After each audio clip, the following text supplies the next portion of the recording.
The autumn sunlight streamed through the stained glass windows of Fairmount Cemetery, bathing the altar in its warm glow. I sat in the front row, gazing at Michael's portrait.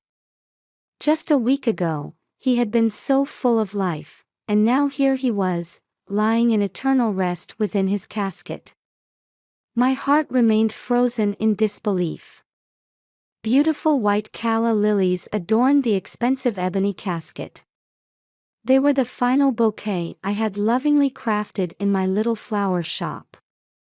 Each petal carried the unspoken thank you and goodbye that I could no longer express.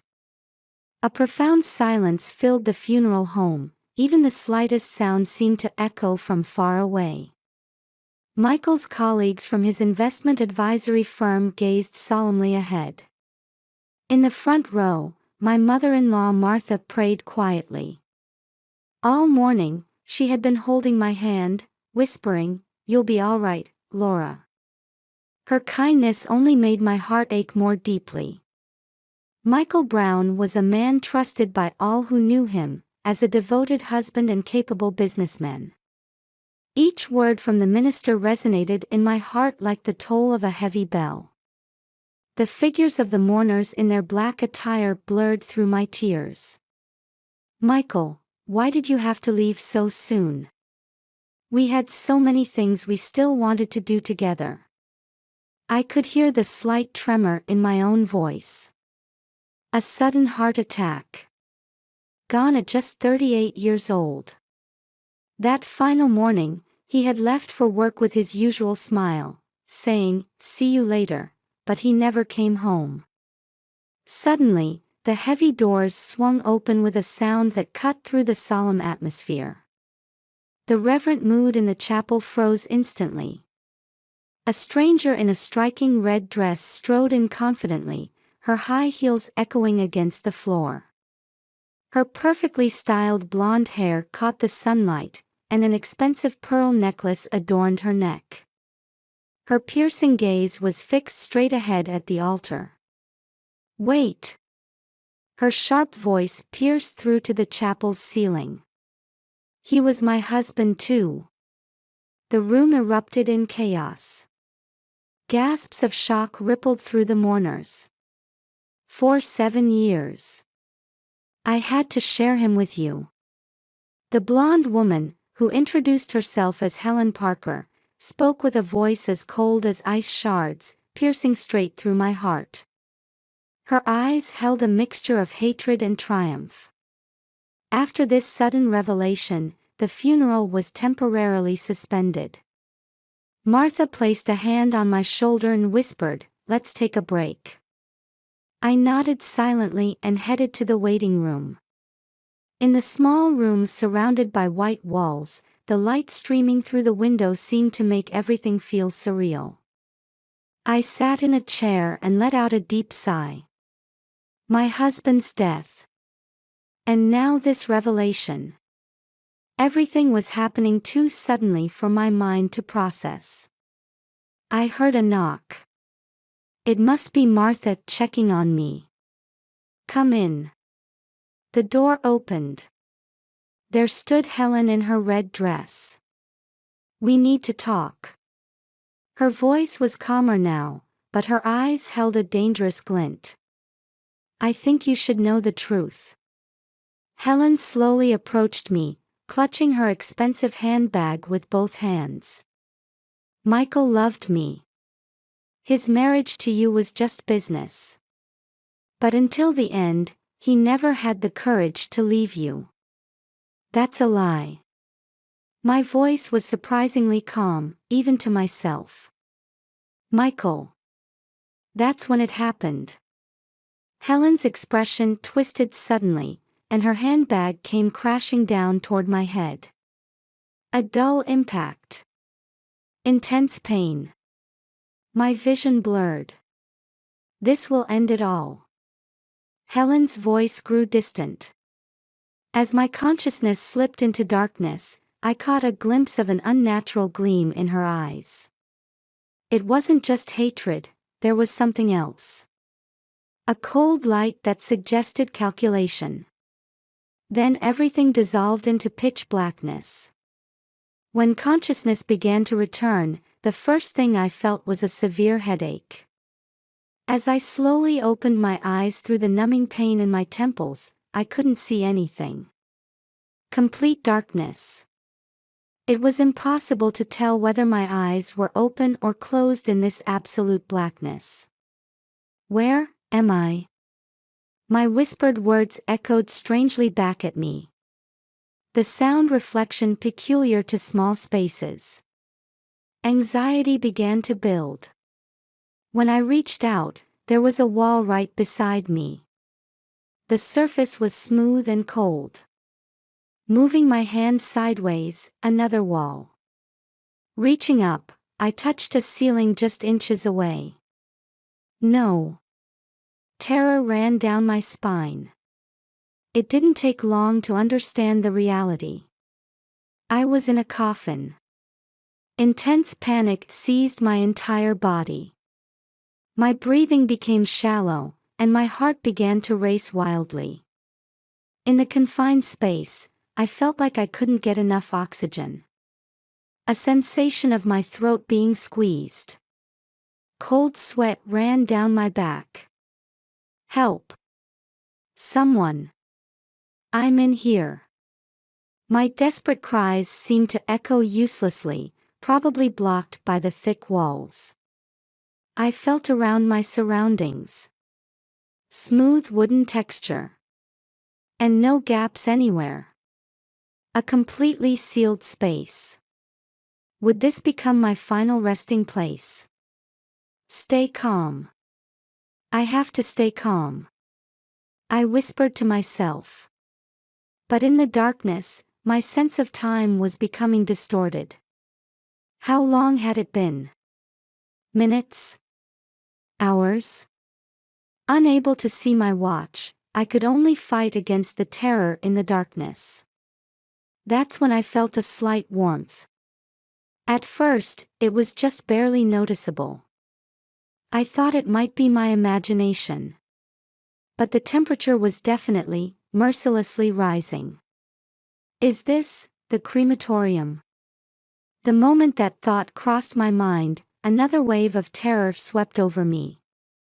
Was I about to be cremated? Suddenly, everything from the waiting room came flooding back. Helen's cold eyes. That unnatural gleam in her gaze. The handbag coming down. It all connected.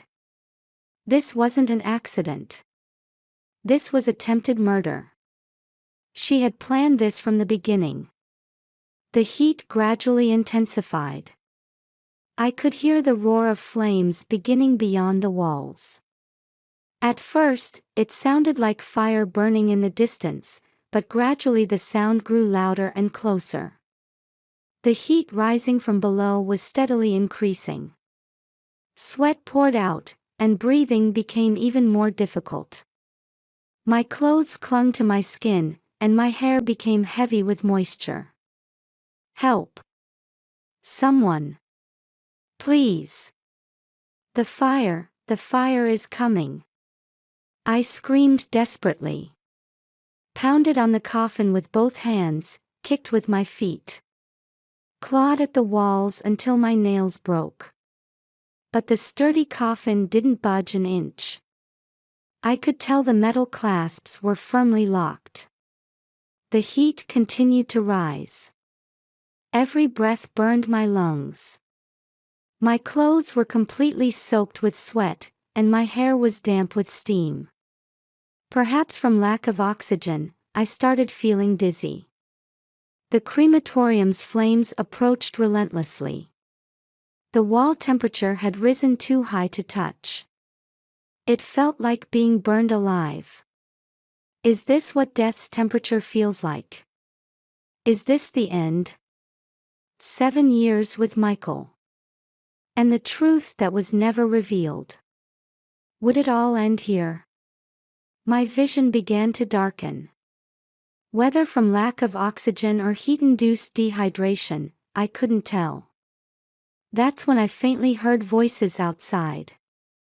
Something's not right. My intuition is telling me. Check immediately. It was Martha's voice. Different from her usual calm tone, it was urgent. I apologize, but according to regulations, once the process has begun, we cannot interrupt. A male voice. Probably crematorium staff. Formal and cold. Regulations. More important than a human life. Open it right now. Martha's voice carried an intensity I'd never heard before.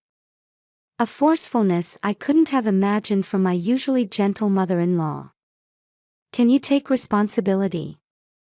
If there really is someone in there. What do you think will happen to your life if you don't check now and the worst happens? A moment of silence.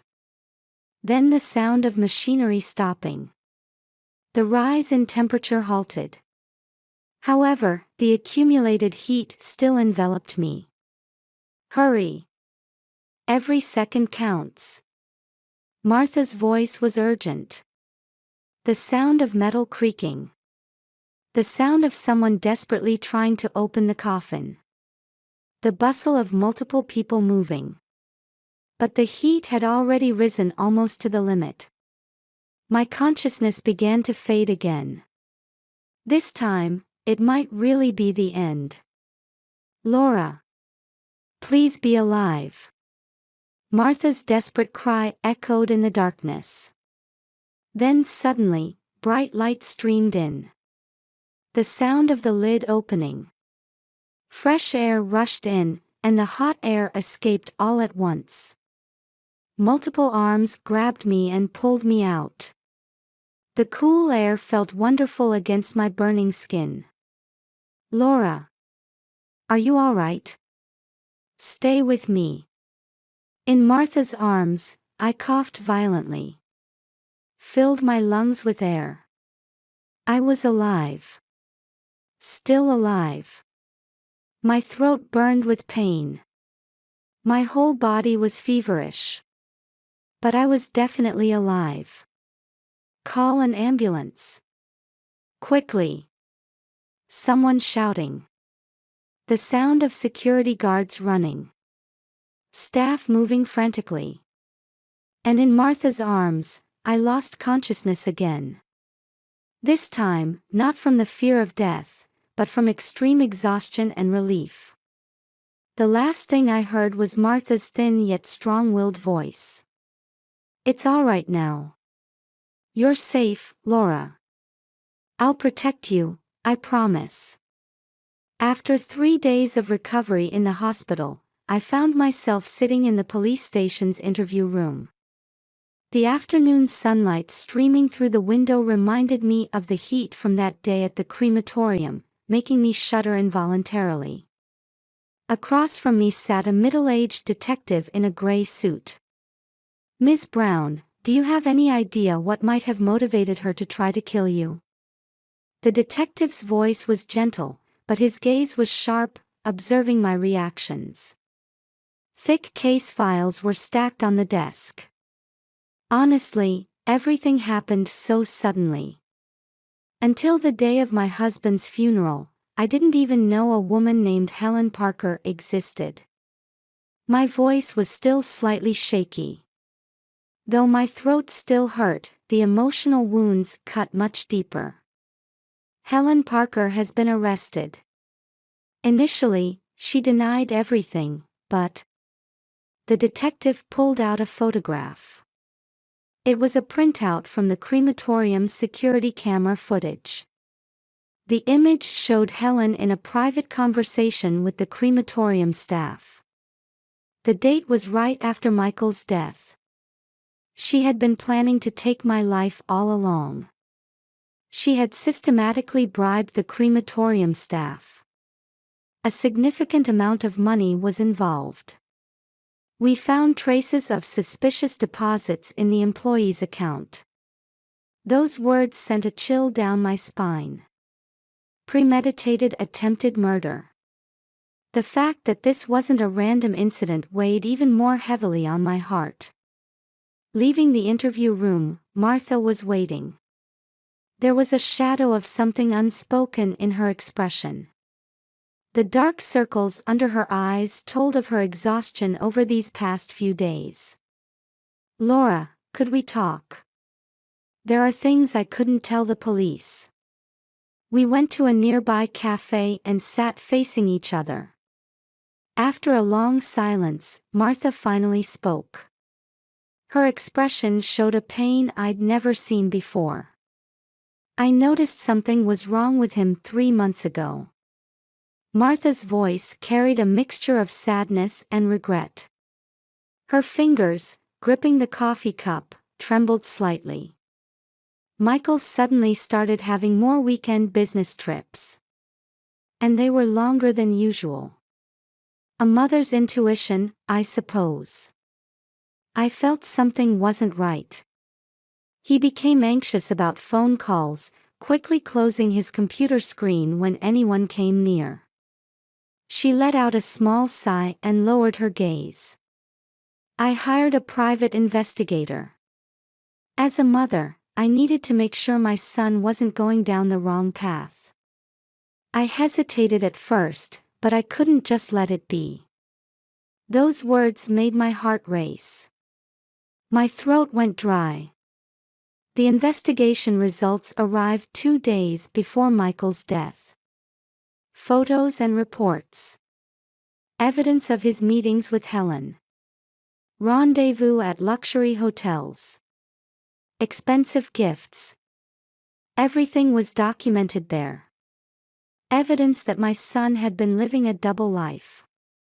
Martha's voice was trembling. I could tell she was desperately holding back tears. "I was going to confront him. For the sake of his marriage, for you, for his own sake." But then, the sudden heart attack. And her son was gone forever. Large tears rolled down her cheeks. I instinctively reached out and held her hand. After that, the investigation progressed rapidly. Each fact revealed by the detective wounded our hearts even more deeply. The suspect's real name is Sarah Williams. She has changed her identity 3 times before. The detective spread out new documents. They revealed Helen Parker's other faces. She wasn't a single mother.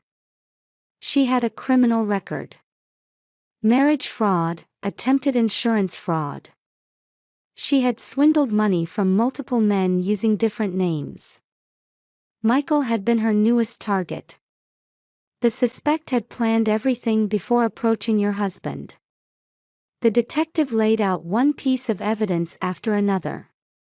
Each piece brought fresh pain to my heart. First as a temporary worker at the investment advisory firm. Then as a full-time employee. Finally, as Michael Brown's secretary. Everything was meticulously planned. The photos documented everything from Michael's first meeting with Helen to the development of their relationship, and finally to the ultimate plan. Like a spider gradually wrapping its prey in its web. There was a Michael I had never known. Smiling while talking with her. Dining at restaurants. Entering hotels. Her real target was the life insurance money. Your husband had substantially increased his insurance coverage 6 months ago. And the beneficiary was me. I said quietly. Everything connected. Michael's sudden death. The revelation at the funeral. And the incident at the crematorium. It was all part of the plan. We're currently reinvestigating whether your husband's death was truly a heart attack. We're conducting detailed tests for any traces of drugs. The detective's words created a heavy silence. I wondered how much of the Michael I knew was real, and how much was a lie. Martha embraced my shoulders. Her warmth slightly eased the pain in my heart. We were both carrying the same burden. Difficult days lie ahead. But the truth will surely come to light. We will do everything we can to support you. I nodded slightly at the detective's words. Outside the window, dusk was approaching. How many more truths would we have to face? But at least I wasn't alone anymore. Martha's presence reminded me of that. My footsteps echoed coldly in the courthouse hallway. After 3 months, the day had come to face Helen Parker, no, Sarah Williams, again. Martha held my hand beside me. Her warmth gave me courage. Entering the courtroom, Helen was already there. Wearing an orange prison uniform, she looked exhausted, a far cry from the woman in the flashy red dress that day. Our eyes met. For a moment, I thought I saw something flicker in her gaze. The judge entered, and the trial began. The prosecutor's opening statement. The calculated approach to Michael. Murder for insurance money. And the attempted murder of me. All the facts were laid out, cold and clear. Then came Helen's testimony. You had everything, she suddenly began, looking straight at me. Her voice no longer held that icy coldness from that day. Instead, it sounded somehow hollow. A perfect marriage. A loving husband. A beautiful home. Social standing. You had everything. But I only had shadows. Thrown out of my home at 15, with no one to help me. The courtroom fell silent. The prosecutor, the defense attorney, everyone present was captivated by her words. I tried to start over many times. Tried to work honestly, to live honestly. But this world was too cold for someone with a past like mine. Every job interview, they would ask about my past, and every time, doors would close. So I changed my name, hid my past, and kept playing different roles. Helen took a deep breath and continued. When I joined the investment advisory firm, it was my 5th life. I didn't target Michael from the beginning. I just wanted to work normally. But he was different. He recognized my office skills, didn't pry into my past, treated me like a human being. Tears fell from her eyes. But that became the beginning of my downfall. The more I experienced his kindness, the more I couldn't help comparing. Why you and not me? Why didn't I deserve happiness? Helen looked at the mountain of evidence submitted to the court. I discovered Michael's life insurance last fall. Found the documents by chance on the vice president's desk. When I saw the insurance amount, the entire plan formed. Gradually weakening his health by mixing sleeping pills in his drinks, finally making it look like a heart attack from overdose. Appearing at the funeral to upset you, create an opening. Bribing the crematorium staff was easy. I knew their salaries were low from when I first started working there. The atmosphere in the courtroom grew heavier. For me, it was the perfect plan. Michael's death would look like an accident. If you died, I could claim the insurance money as the other wife. All evidence would burn in the crematorium, and I could start a new life. She paused there and sighed deeply. But Michael died earlier than my plan. It really was a heart attack. He died regardless of my plan. Yet I continued with the plan. I thought I couldn't turn back. That this was my last chance. The confession poured from her mouth as if releasing a long-carried burden. It wasn't an act, but a genuine confession mixed with suffering and regret. I hated everything you had. But now, I'm just tired. Tired of pretending, tired of fighting. For 25 years since I was 15, constantly pretending to be someone else, constantly hiding my true self. She covered her face with both hands and sobbed. It was a genuine side of her we'd never seen before. The trial ended as expected. The prosecution's evidence was irrefutable, and while her confession provided some grounds for leniency, it couldn't overturn the gravity of her crimes. Attempted murder. A 12-year prison sentence. As Helen was led away, she looked back at me one last time. Her eyes no longer held hatred. Back home, Martha made us warm tea. Released from the tension of the courthouse, exhaustion suddenly overwhelmed me. "That was hard," Martha said gently, placing her hand on my shoulder. "But we'll move forward together now." Yes, Michael made mistakes. But that was just a small part of his life. The person we knew, he was real. I nodded silently. Indeed, those 7 years with Michael weren't a lie. That smile, that kindness, the time we spent together, it was all real. "Laura, listen," Martha hesitated, choosing her words carefully. "I've been thinking. Would you let me help with running the flower shop? Lately, spending time alone has been difficult, and somehow, being with you brings me peace." Those words brought tears to my eyes. Martha had been fighting her own loneliness too. "Martha, thank you." 2 weeks later, the flower shop took a new step forward. Following Martha's suggestion, we changed the layout and added a small cafe space. Her Ikebana experience brought new arrangements that our regular customers loved. "These lilies are arranged so beautifully." "Thank you. My mother-in-law and I designed it together." As I said those words, I realized something. I no longer thought of our relationship as just in-laws. Martha had become irreplaceable family. "You know, Laura," Martha spoke quietly one evening as we were preparing to close the shop. "Michael was truly a kind boy. But sometimes, he would give in to his own weaknesses. In the end, I couldn't protect my son."